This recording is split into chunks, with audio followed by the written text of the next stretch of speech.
올리버 섹스가 신경과 의사로 재직하면서 수많은 환자들을 만났을 거 아닙니까? 다양한 사례들 중에 24가지를 뽑아서 실어놓은 사례집이 바로 여기는 아내를 모자로 착각한 남자고요. 자, 제1부가 뭐냐?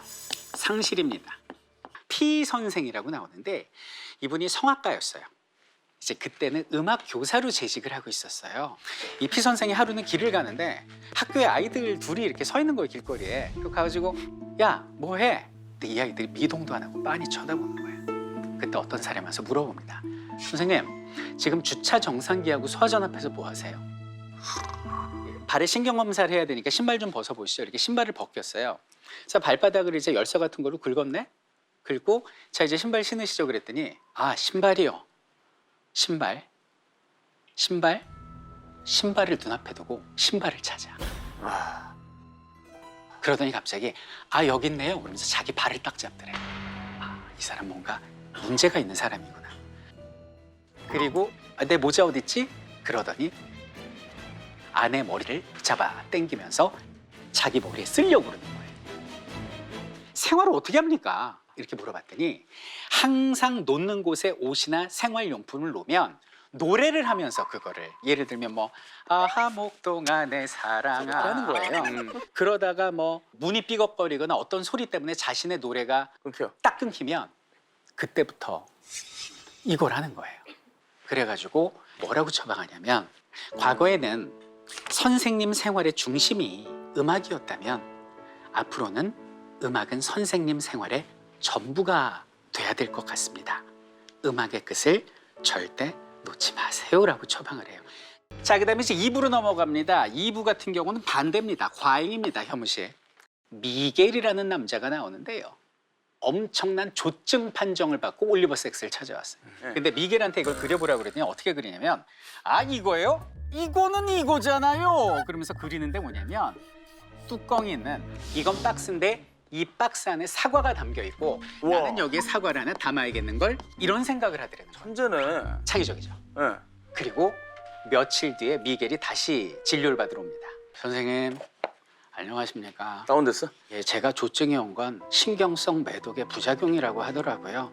그래서 안정제도 투여받고 있고요. 저 지금 치료받고 있어요, 선생님. 이러더라는 거예요. 이게 뭘로 보이십니까? 그러니까 미겔이 어떻게 그렸는지 아세요?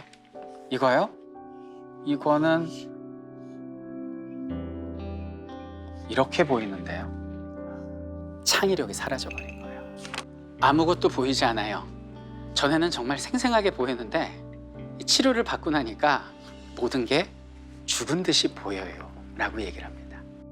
자, 그 다음에 이제 3부로 갑니다. 3부 같은 경우는 이행이라고 그래서 기억의 자락을 따라가는 이야기들이 쭉 하고 나오는데요. 약에 취해서 여자친구를 살인을 합니다.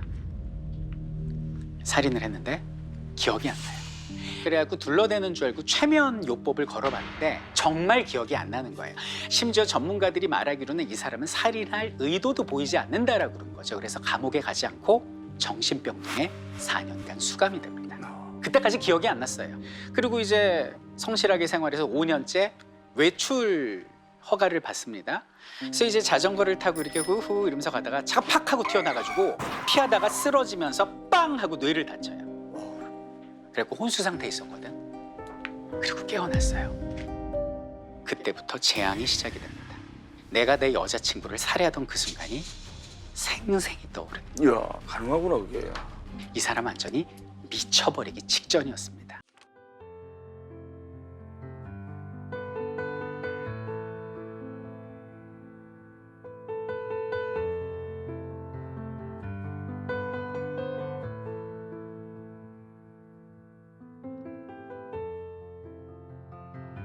마음의 병의 가장 큰 치료법은 건전한 노동과 사랑이다라는 말이 나오는데 이 사람이 화초를 가꾸는 취미가 있었거든.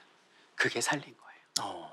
보면 마음의 병이 있는 분들은 관심과 사랑이 필요하지만 내가 관심을 주고 사랑할 수 있는 대상이 정말 필요하다고 하시잖아요. 그게 도널드한테는 화초였던 거죠. 4부가 있는데요. 단순함입니다.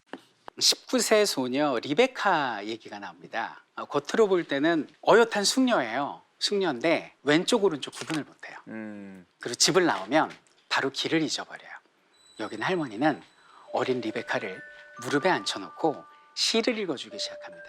그녀에게 시라는 거는 그 현실을 인지할 수 있는 유일한 끈이었고요. 말 그대로 영양분이었다 이렇게 표현을 하고 있습니다. 그런데 그해 11월에 할머니가 돌아가세요. 이제 리베카는 혼자 남았습니다. 리베카의 집을 찾아갔는데 썰렁하더라는 거예요. 네. 그래갖고 리베카 괜찮니? 하고 물어봤더니 리베카가 이렇게 말하더래요. 너무 추워요. 밖이 추워서가 아니에요. 이 집안이 겨울인걸요. 죽음처럼 차가워요. 할머니는 나의 일부였어요. 이제 나의 일부도 할머니와 함께 죽고 만 거예요.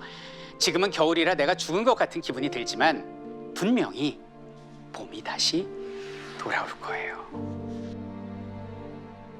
얘는 남들과 다른 비범한 능력이 있구나라는 걸 깨닫게 됩니다. 올리버 섹스는 말합니다. 우리는 이제 환자의 결함에 너무 많은 관심과 주의를 기울이는데 근데 변화하지 않는 그 상실되지 않고 남아있는 능력을 너무 간과한 게 아닌가. 그 부분을 나는 리베카한테 배웠다라고 이야기를 합니다. 저는 이 책을 덮으면서 그런 생각을 했어요. 과학기술과 의학기술이 발전하면서 육체의 질병이 극복됐다고 말하는 이 시대에 마음의 질병은 점점 깊어져 가고 있지 않나. 여기서 마음의 병이 없는 사람은 아무도 없지 않을까라는 생각을 해요. 그래서 모두가 하나인 우리로 함께해서 조금 더 관심을 갖고 배려를 한다면 우리가 가진 마음의 병 서로 잘 위로해 줄 수 있지 않을까 그런 생각을 해봤습니다.